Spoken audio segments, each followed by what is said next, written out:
Now then, guys, how we doing? Welcome to another episode of the Let's Get Down to Business podcast. So me and Carl are joined by a special guest today, Jack Cooper, but we're going to call you Monk. Yeah, man. Yeah, it's my nickname that I've been called for so long now. So I'm probably gonna ask the most obvious question ever, probably, but why Monk? Well, since a young age, I say relatively young age, I was 21. I've always been bald. So I'm like a Shaolin monk. Yeah. Yeah, you know. And now I'm in my karma days. I'm like a stoic monk. Yeah. So I'm nice and stoic monk now and calm. Fair play. So we've got Jack here today. Sorry, we've got Monk here today. So as we are recording this, it's Men's Mental Health Week. Men's Mental Health Week. Men's Mental Health Week. Yeah. Okay, so it's Men's Mental Health Week. Obviously, the big thing nowadays about mental health, you know, it's a hot topic. It's been quite hot on it now for a good few years, and rightly so. I think it's something that I think a lot of, and probably still to this day, a lot of guys sweep under the rug. You know, we They don't talk to their friends. They don't tell people what's really going on. And no. And I'll be getting into that, which obviously I made mistakes not doing, and you know, we'll go along with that. Yeah, I mean, obviously, it's entirely to you, pal. So you've gone through. I don't know your full story, so I've limited a couple of times, but you've gone through a lot of ups and downs, a bit of turmoil over the last few years.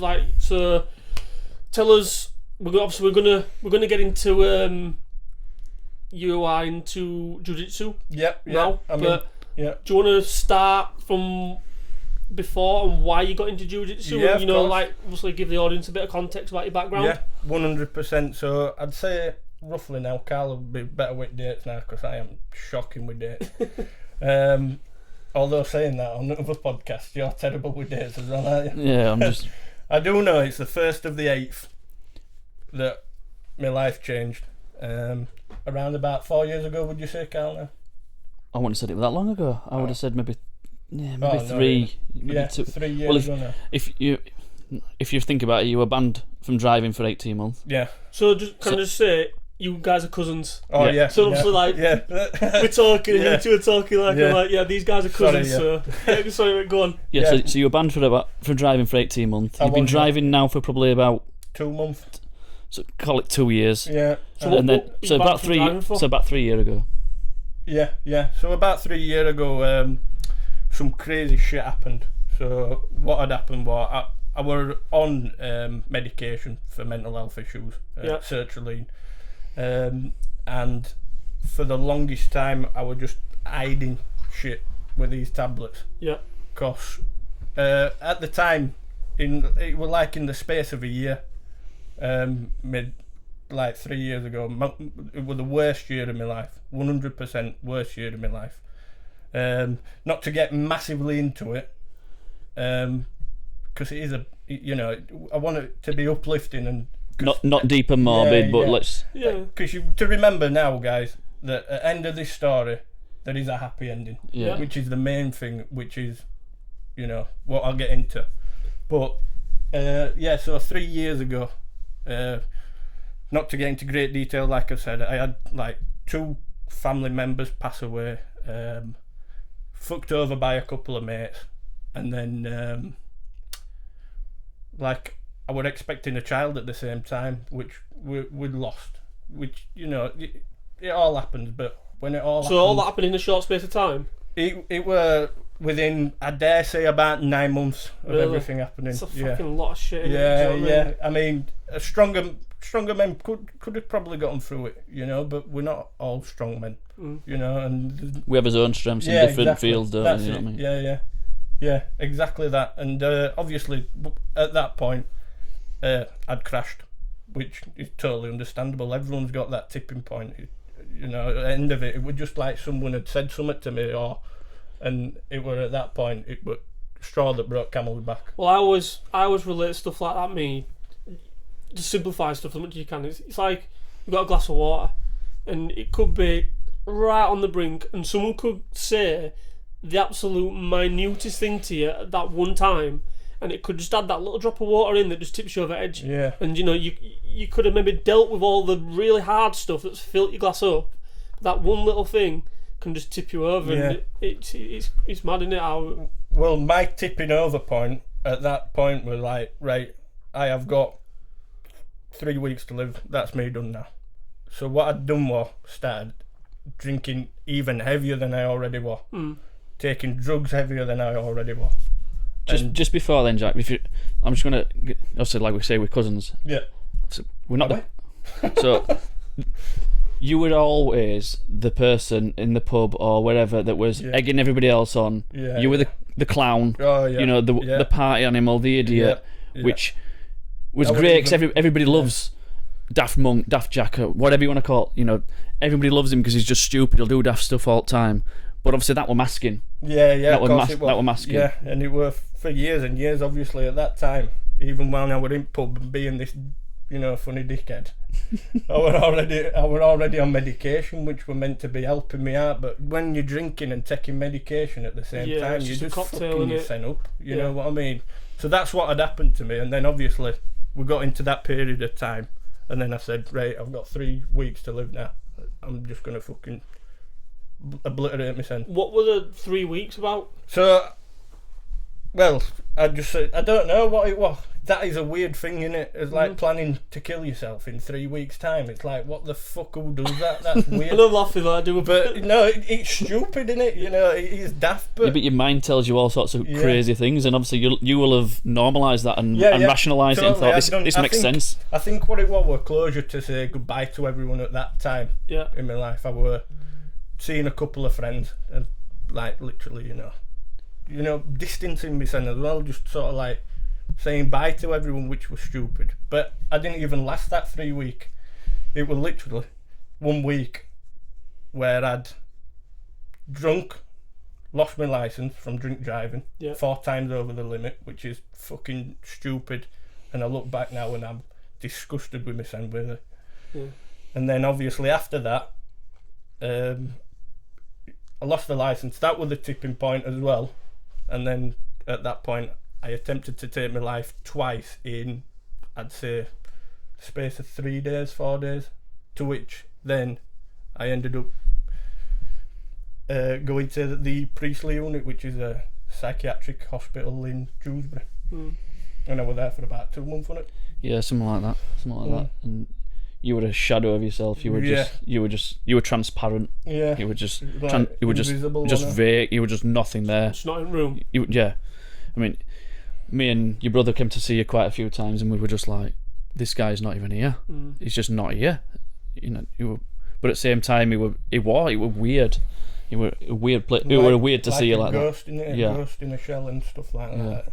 And my hair had grown out, believe it or not. I know you can't really fucking tell, but believe it or not, it had grown out. Yeah, you looked a mess. My beard was out here. Yeah, because you just kind of couldn't be arsed with anything. Life in general, it was done. Well, how did you come out of there? How did I come out of? When we can pick you up. Yeah, so obviously coming towards end of my stint in hospital, I was sort of feeling a bit. You were ready to come out. You were ready to come out, and you were ready to come out, ready to start and start life again. I had this big beard, fucking awful it was. Fucking long hair, like Danny off Friends. Well, even worse, mate. So at the end of Forrest Gump, where he's running across America, right? Carl ended up buying me a costume. There were Forrest Gump. Really? Yeah, so I was wearing that and I run out. So it was like, I run out of hospital. And one of the nurses would have get, run, Forrest, run. That's brilliant. Yeah, it was. But yeah, it was like silly stuff like that. Like even then though, even though I was chuckling and making, people laugh and stuff like that, I was still hurting. I was still bad. And which sort of brings us into the next thing of what really sort of saved my life. And sort of, well, it's what's kick-started your life again. It's sort of like, that happened, you've like drawn a line under it, I'm never going back there. No. What am I going to do in my life from now on? Exactly, So, and then therefore you found a passion. Yeah, I needed a point and purpose, because all I was doing was working, coming home, getting pissed. Friday, finishing work, getting on. So when you say getting pissed, then, would you drink at home? Or yeah. I'd finish work, sit on the sofa, 6 bottles deep maybe. Yeah. You know, at a minimum. It would at a minimum that. I'd probably drink a lot more. Whatever every night, really? every night, yeah. If obviously it would only a year period, but I can imagine that, you know, any longer than that, if I'd have been drinking like that for 10 years, I'd have had serious health. Liver damage. Liver damage, kidney, I'd be fucked. Yeah. Be totally fucked if I'd have carried on like that over a long period of time. So when you come out of there, then obviously did you just make the decision whilst you were in there, I can't drink, I'm not going to drink again? No, that would have struggled to stop drinking. Right. So we had them conversations. Them conversations that, look, you need to curb this, and you did, and you didn't drink for at least a few weeks, and then you're like, you felt like you were, well, from what I understand, you felt like you were under control, so you could go and have a drink, but you weren't binging and you weren't getting pissed. When roughly then did you come out of there? What time that day? 1st of the 8th. Oh no, 2 months after that. What, 2 years ago. Right. So the 1st of the 8th, 2022. Yeah. Okay. So 2 months from then, that was October. Yeah. Which is like the month of my birthday anyway. Yeah. So I'd gotten out for my birthday. I'd spent a couple of weeks not drinking. Had a drink on my birthday, but I at that point, mentally, I'd made the decision. I can control this now. Yeah. I probably had, 2 or 3 drinks one night and then went home. Yeah. You know, watched boxing. I think Tyson Fury were fighting that night. And you would have never have done that. Oh no, fucking you'd have been ringing everyone, right? Coming out. Yeah. I'd have been probably drinking now if it was still like how I was then. Yeah. You know what I mean? From that day. So obviously at the time you came out, then you had a pretty good handle on it. I'd say so, yeah, but I don't know what had made me become so mentally strong in like 2 months. Obviously, the fucking great help that the psychiatric ward had given me. Yeah. Because they'd helped me deal with a lot of shit. You know what I mean? And then obviously I was still seeing like therapists afterwards after I got out. It's funny you should say that, Joe. I was literally just thinking about that because I've gone through some shit in my life as well, and I've seen a couple of different therapists for like different things.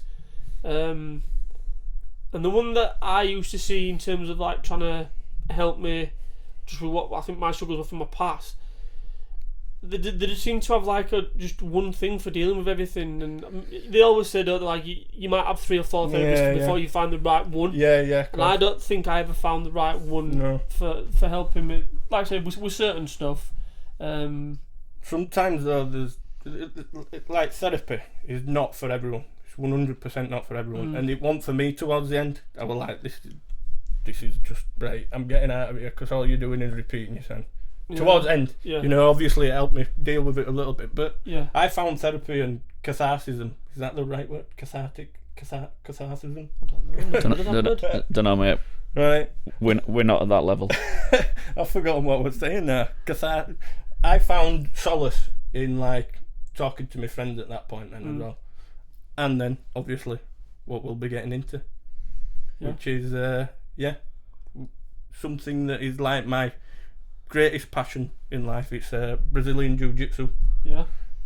So. So how did you find that? Where did it come from? Oh, is it one of your friends? Is it someone you knew? Oh, yeah. Did you see it in a newspaper? Did you see it on telly? What?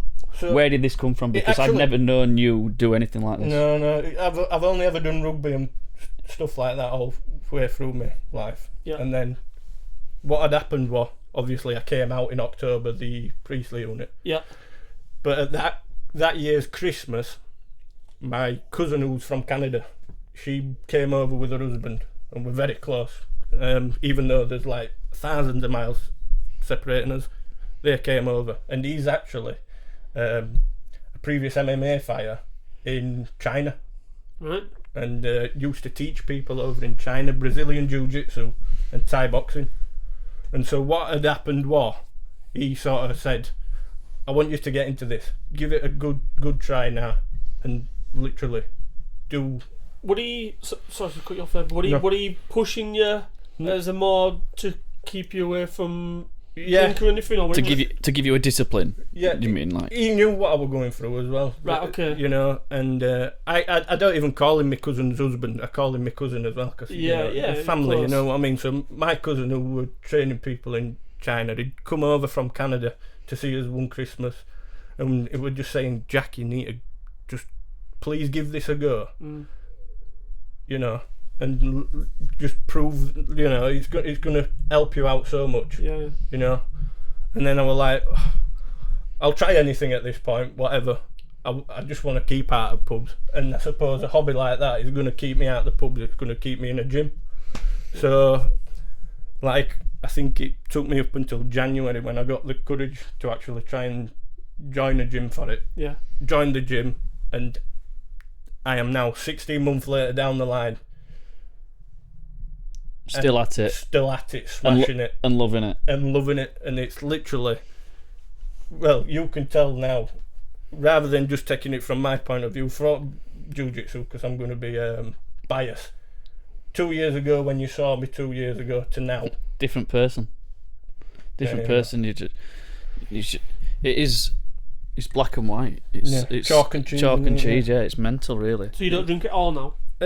I've had a drink here and there, but it's literally like even at Christmas I didn't drink. I had one drink and that's it.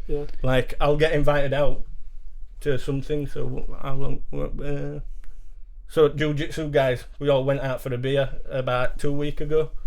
Didn't get absolutely obliterated, so controlled it, and I was home at 8 o'clock. So is that because of the jiu-jitsu, or is that because fear of falling back in? No, it's actually jiu-jitsu, because what my point of view now is, I don't want to waste a jiu-jitsu lesson being totally hungover, and the only way that that's going to happen is to stick at not drinking. So I go every day, well, every day that I can. Obviously I work away a lot, but every day that I can, I am in the gym doing jiu-jitsu. I'm exactly the same. So I'm a bit of an up and down kind of character, and I started probably going to gym, I reckon it were probably roughly just before we went to Ibiza for my stag do, so it was a while ago now, but I was always like in and out, and I found that my moods were just up and down, and I always remember my ex telling me that her cousin, that if she didn't go to the gym, she used to be a really, like, she couldn't cope, she couldn't function. And I always thought, what the fuck are you on about? Like, you know, that's absolute bullshit. But now I literally do it, and I'm the same. Yeah, I'm a completely different person. The dopamine rush, you just get like, this feel-good feeling straight away, and you're like buzzing your tits off. I went to the gym this morning. I came out at gym, and I was honestly, for the first probably 4 or 5 hours of my day, I was just bouncing around the house, music on, working from home, like just. Probably, if anyone saw me, they'd think I was fucking nuts, and they'd probably be checking me into Priestley. You'd have had like a fucking bedroom next door to me at Priestley. Honestly, you would have been like, what's this guy doing bouncing around his house on his own? That's what it was. It was literally just, I was just full of endorphins. I'd have loved your boss to have seen you. Oh yeah. Like, why aren't you sat at your laptop, pal? Well, no, what? I was on like Teams calls and stuff, and just like jumping around on Teams. Folk watching you on Teams. Well, because I work with you get allocated a project coordinator at my work, so you basically you're a team, like a small team within a team. So we had like a 2-hour Teams call today, and we're just there like just chilling, and it's like. I'm just loving it, and like I know exactly, I can relate so much, and I'm terrible. Like my girlfriend now will tell you, like Amy, if I hadn't been to the gym, my mood's just so low. Yeah, I'm exactly the same. So low. So this week I were working away Monday to Thursday. I bet that's tough, innit? Oh mate, I was like rocking in my hotel room. Do you find gyms like pay-as-you-go gyms and stuff like that? There is, and do you know what? Jiu-jitsu's that sort of community that you could literally ring them up and say, listen, I'm just working here. Yeah. Am I alright to pop in? Can I just come in and join a lesson? So unfortunately, I've been in Chipping Norton, and the only fucking thing that's there is farmers and farmers' wives. So there's no jiu-jitsu gyms down there. So you're going to struggle with that. I suppose that's the thing, because you're not just looking for a gym, are you? No, it's not pure gym, is it? Or you're looking for a bit of a niche. Yeah, a niche club, if you like. And do you know what? It's probably one of the biggest, growing sports now in the UK is jiu-jitsu.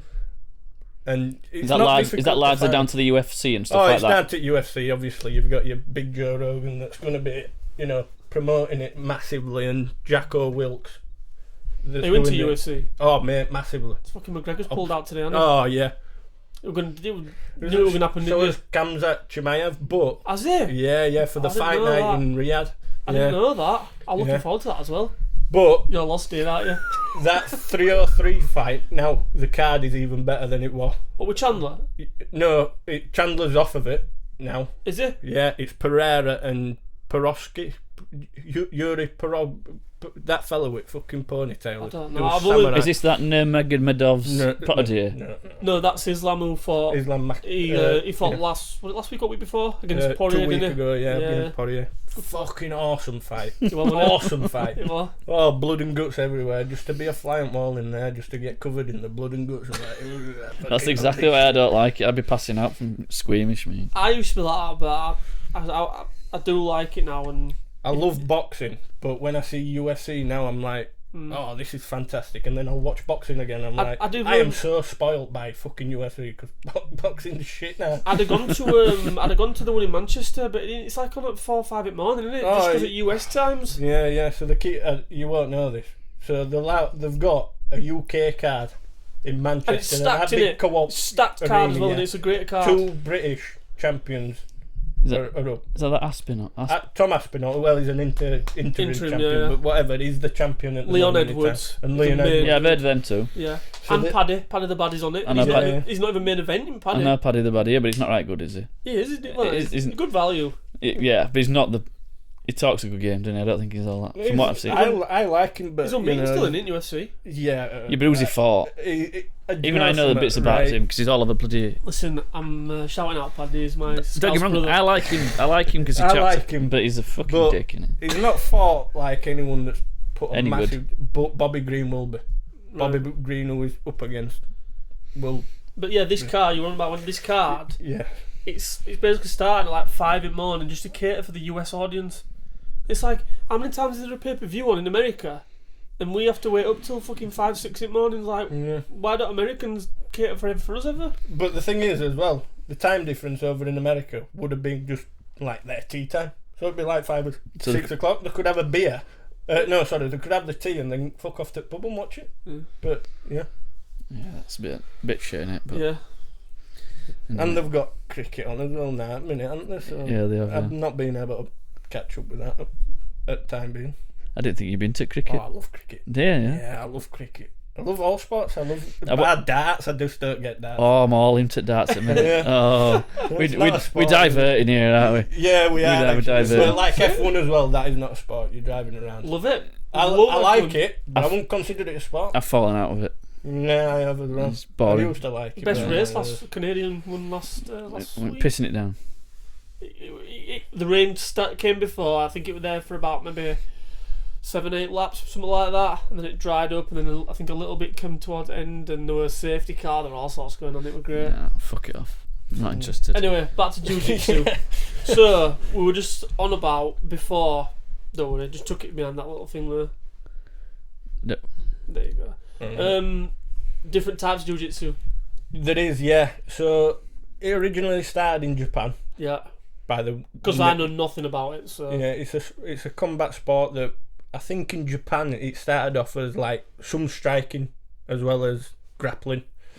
But then the Gracie family, who's a family from Brazil, massive clan. There must have been like 20 odd of them. You know, from dads to sons lads to grandsons. You know what I mean? So they brought it over, and the main guy was called Helio Gracie. Yeah. As well as his brother, I forget his name anyway.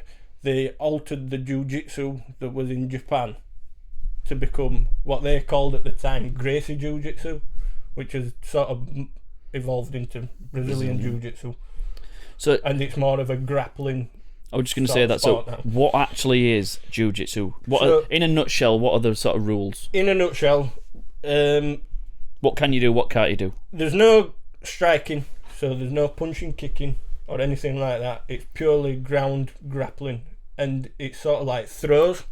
Yeah. Start off standing, throws, and then you're looking for a beneficial like position where you're on top of someone to then like make them tap out. Yeah, create like submissions, chokes, and stuff like that. The best way to describe it is all the ground game that you see in the UFC and other cage fighting organisations. All the ground stuff is a lot of it's jiu-jitsu. It's a lot jiu-jitsu. Is it when you do a fight, a battle, whatever you know, a match, a match, yeah. Is it timed? Is it 3-minute rounds, or is it? It depends on the organisation at the time. That's their rules. So each organisation. How many organisations is there? Oh, just loads. As many as there is. Well, there's two main ones: ADCC rule sets and IBJJF rule sets. So IBJJF's more point scoring. So you get in a dominant position, you get a couple of points. You sweep someone, you get a couple of points. Yeah. ADCC rule sets sort of like more of choke that fella out. So when you say choke them out, yeah, is that basically how you win the match then, by submission? Yeah, usually submissions. Other than like obviously the point scoring system. If you've not choked someone out at that point, but you've got the most points, obviously you win then. Mm-hmm. Yeah. So that supersedes points.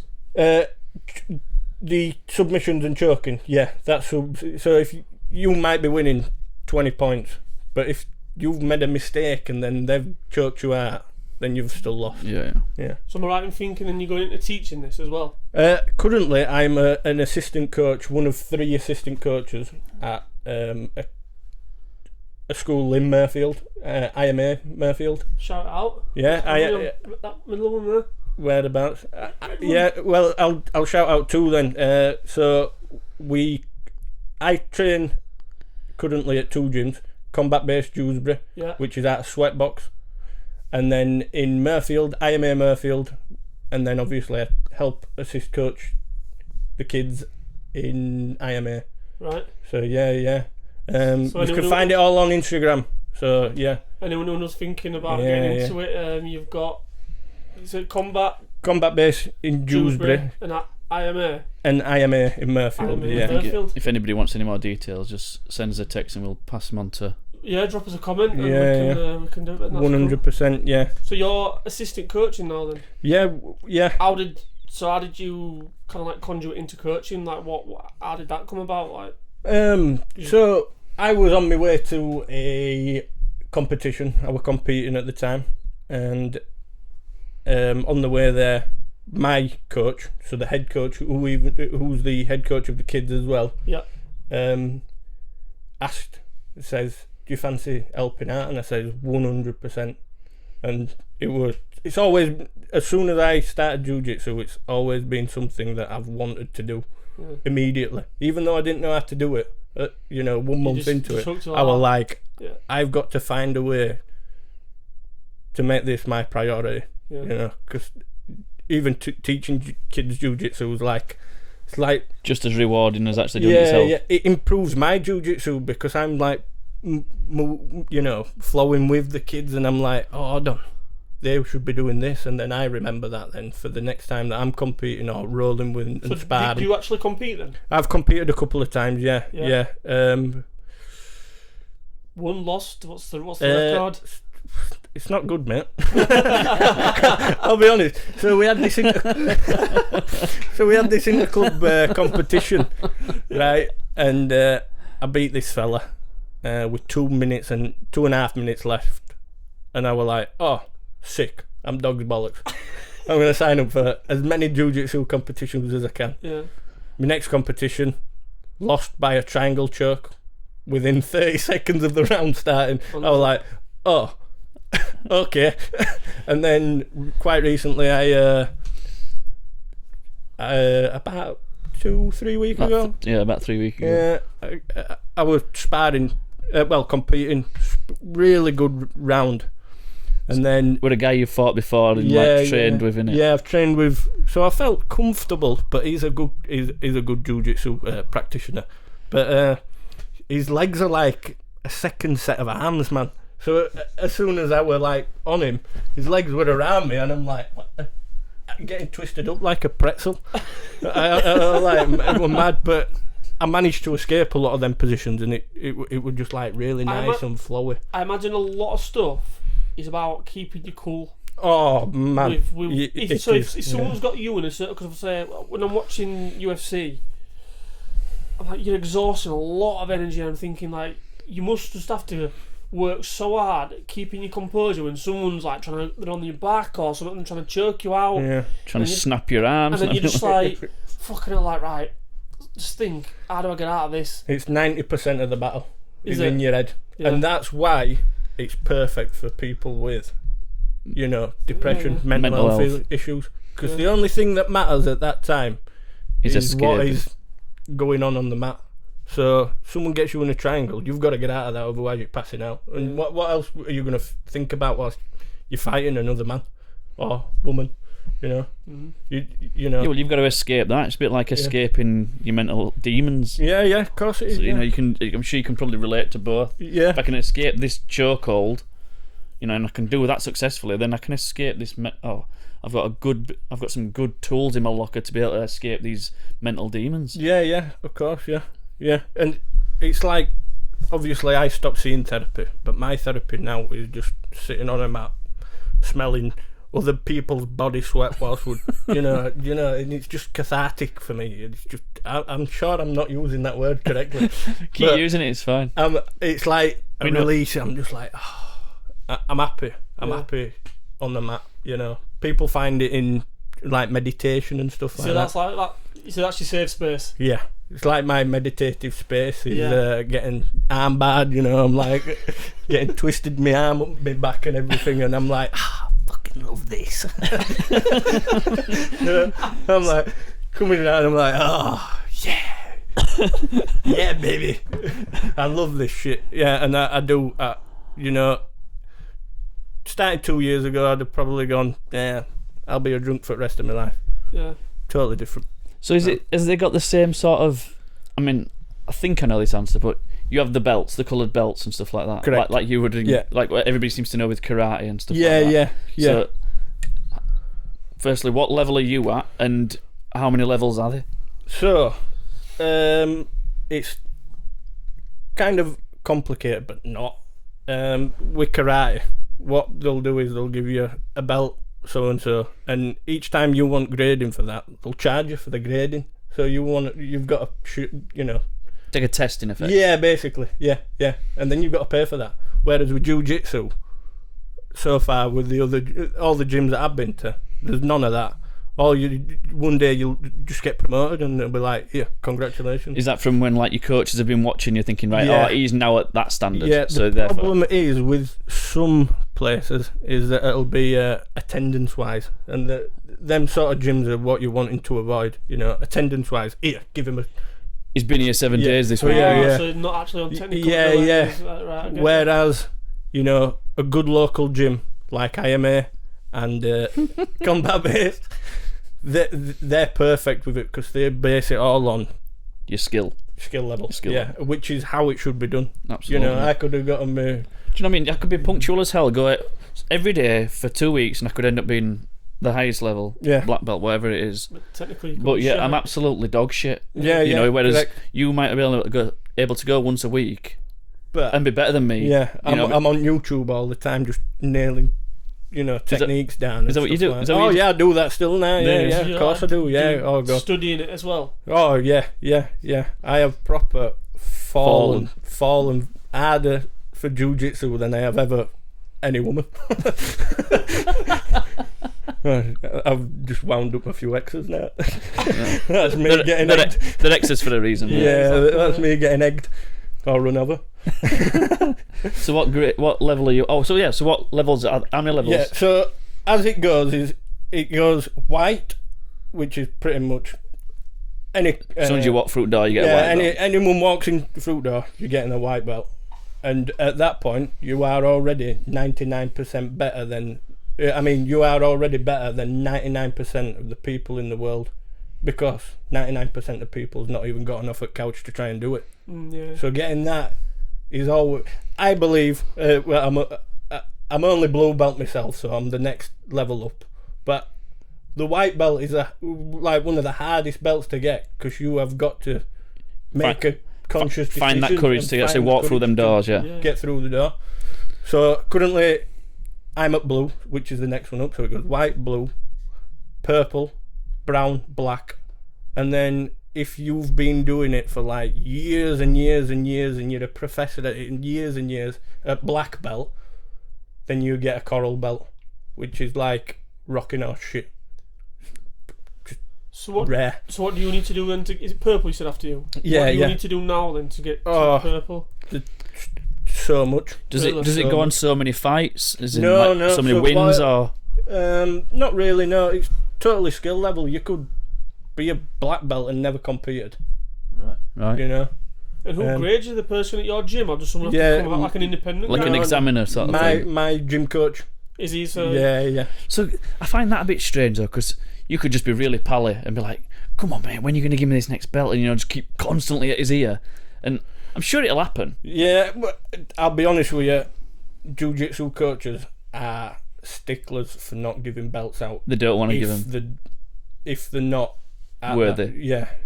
Because it looks bad at the gym then, because you'd be throwing everybody at our gym's black belts. It could be like any day you could go into the gym and you could just say, well, it's funny that purple belt level. Yeah, it's like funny that because yesterday I got promoted to blue, so I am a fresh blue belt.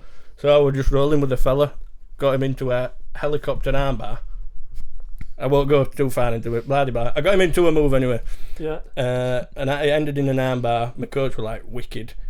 And then after that, I got into another sparring session with another fella, and I just feel my coach just tugging on me. I'm like, bloody hell, he don't get off me. He don't need help. Let me carry on fighting him.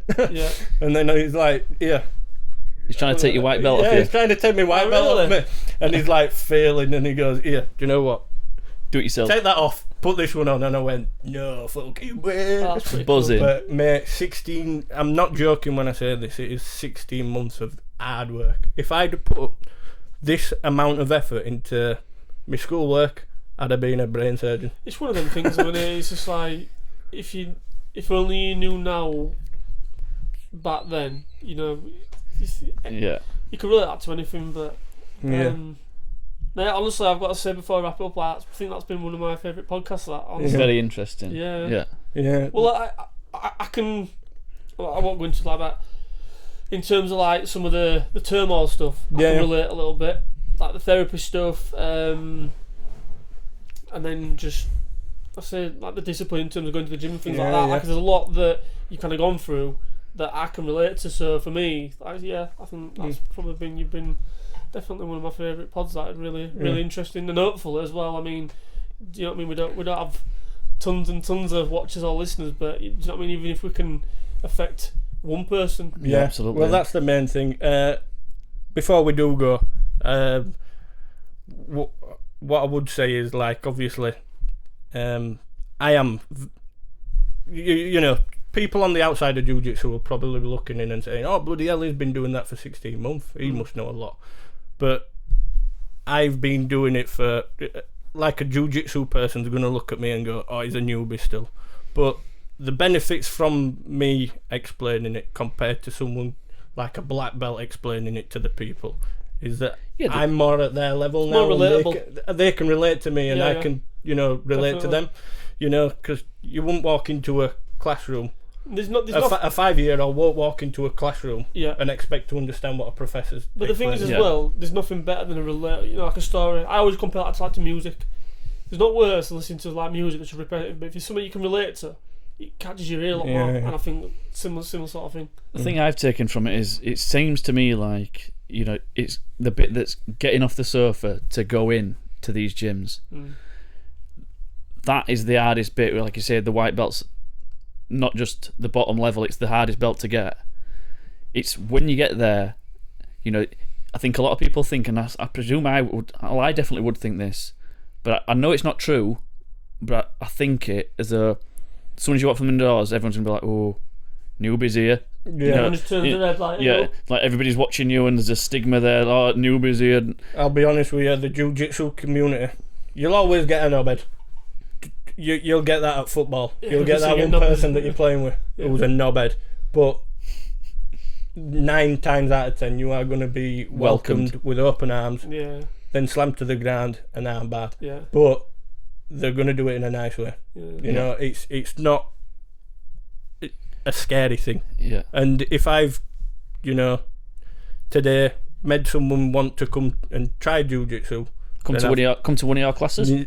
I only teach kids. Oh dear. Yeah, I don't teach. Well, there might be a kid that wants to come. Well, hopefully, yeah. And if they've heard some language that I've been coming out with today, this has been quite a placid one. Oh, lovely. Yeah. Right, to be fair. Well, now, mate, I was like I say, really, really thanks. I can't thank you enough for coming, mate. Yeah, of course, man. It's been, I think I've enjoyed it as well. One. Yeah. Cool. Quick shout out to obviously my cousin over in Canada. Thank you so much for what you've done to get me into this, and Carl, obviously a big thank you for 2 years ago, no problem, making mate. a big difference into my life. And you know we're here, mate. Getting me through it, and contact Samaritans if you need help, guys. Don't go and or contact your friends. Don't suffer in silence. Yeah, no, it's the worst thing. Yeah, definitely a great shout, because so we lost someone quite close to us only last year, and after he died, there was a lot of stuff that came out that we didn't have an absolute clue about, and you're one of my best friends, and some of the stuff that we ended up finding out after he'd gone were terrible. So yeah, don't suffer in silence, guys. If there is, even if you think it's the smallest little thing, give one of your mates a call, or us a call. Give us a call. Yeah, drop us a comment or anything. I'm more than happy to chat to anyone, me. So yeah, don't suffer in silence. But great pod, guys. Really enjoyed it. Thank you. Hope you enjoyed it too as much as I did. Drop us a like, guys. Subscribe to the channel, and leave us a comment. Tell us what you thought. But thanks for watching. Catch you on the next one. See you later.